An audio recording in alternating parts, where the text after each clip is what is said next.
गया। संत अपने सत्संगियों को दोबारा जन्म नहीं देना चाहते।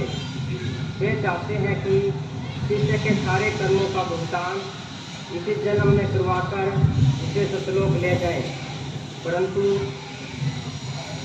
वह जाना नहीं चाहता और बार बार उनसे वही चीजें मांगता है जिनसे उसके कर्मों का बोझ और भी बढ़ जाए।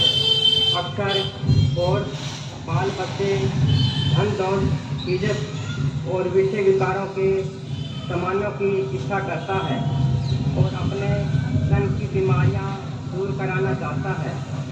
अगर संत इन चीज़ों को दे दें तो फिर यही चीज़ें नए नए कर्म खड़े करके उसके कर्मों का बोझ और बढ़ा देगी, जो जीव के नए जन्मों में फंसने का कारण बन जाए।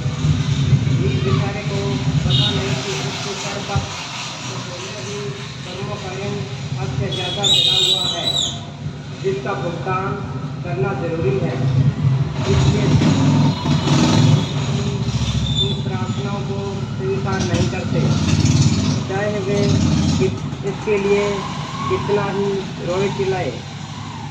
जिस तरह एक माँ नहीं देती, चाहे वह कितना भी हट करे। जब संत बीमारी या दुख कहते हैं तो वे हमें साफ करने के तरीके होते हैं। बीमारी या दुख हमारे द्वारा किए गए कर्मों के कारण होते हैं। हमें तो खुश होना चाहिए कि बीमारी द्वारा हमारे बुरे कर्म कट रहे हैं। बीमारी कर्मों का बोझ हल्का करती है, वह उनका कर्जा चुकाती है। यही कृष्ण भगवान ने लिखा है कि मैं अपने प्यारे भक्तों को 3 दातें प्रदान करता हूँ: बीमारी, निरादरी और गरीबी।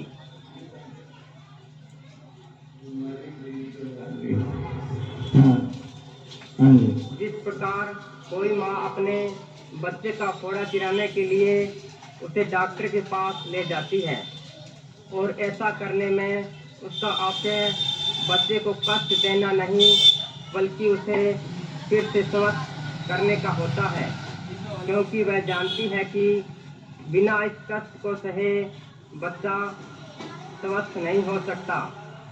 जब बच्चे का फोड़ा चीरा जाता है तो होता है और वह अपनी माता से लड़ता है, परंतु जब वह अच्छा हो जाता है फिर समझने लगता है कि माता ने उसे जो कष्ट दिया था वह उसकी भलाई के लिए ही था।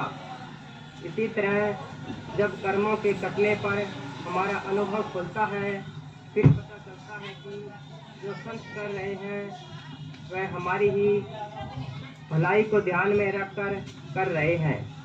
इसलिए कहा है, संत का किया सत्कर माने।